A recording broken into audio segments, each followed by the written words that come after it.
อาจจะตายเลยเอาไว้น้ำเข้าไว้น้ำเข้า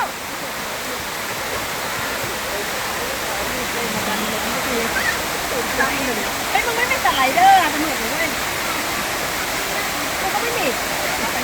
อย่ามาเพื่อนตัวเก่ามันนะตัวทำได้ไม่เป็นไรมา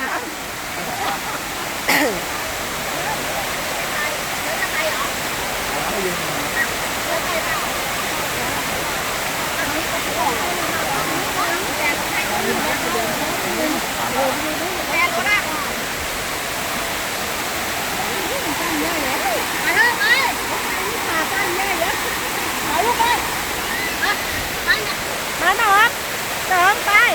ไปบ่ายไปเพื่อนกันเร็วน้องค่ะมาเป็นอันมาก่อนบ๊ายบายค่ะ